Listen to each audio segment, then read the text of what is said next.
And many a times, two different labels are given for the same activity of the same individual. For example,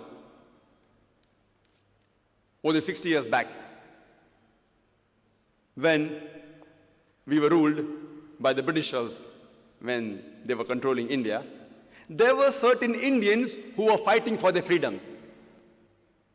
These group of Indians, by the British government, they were labeled as terrorists.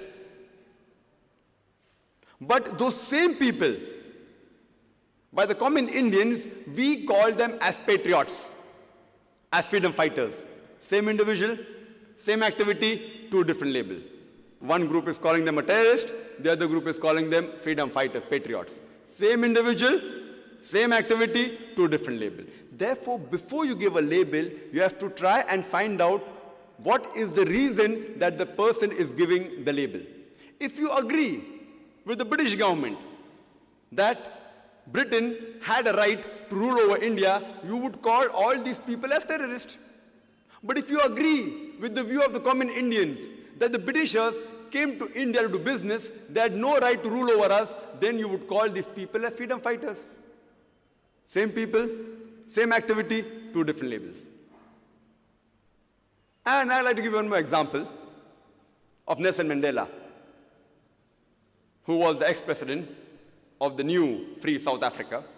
And we know that by the previous government, the white apartheid government, they called Nelson Mandela earlier as a terrorist. And they imprisoned him in Robben Islands for more than 25 years. But the same person, by the indigenous South Africans, they called him as a hero. Same person, same activity, two different labels. If you agree with the previous white apartheid government of South Africa that the color of the skin makes you superior, if your skin's color is white, it makes you superior, then we all have to agree that one of the greatest terrorists on earth was Nelson Mandela. But if you agree with the view of the South Africans, the original inhabitants of South Africa, that the color of the skin does not make you superior, or same as is mentioned in the Quran, in Surah Hujurat, chapter 49, verse number 13, it says, Ya ayyuhan nasu inna khalaqnakum min zakrin wa unsa wa ja'alnakum shu'uban wa qaba'ila lita'arafu. Inna akramakum indallahi atqakum. Inna Allah alimun kabir. O humankind, we have created you from a single pair of male and female, and have divided you into nations and tribes, so that you shall recognize each other, not that you shall despise each other.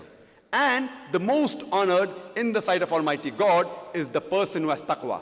The criteria for judgment in the sight of Almighty God is not color of the skin, it's not sex, it's not wealth, but it is taqwa, it is righteousness, it is piety, it is God consciousness. So if we agree with the view of the Quran, and as our beloved Prophet Muhammad said, he said in the farewell pilgrimage, in the Hajjatul Wada, he said that no Arab is superior to a non-Arab. Neither is a non-Arab superior to an Arab. No white man is superior to a black, neither is a black man superior to a white, except by virtue.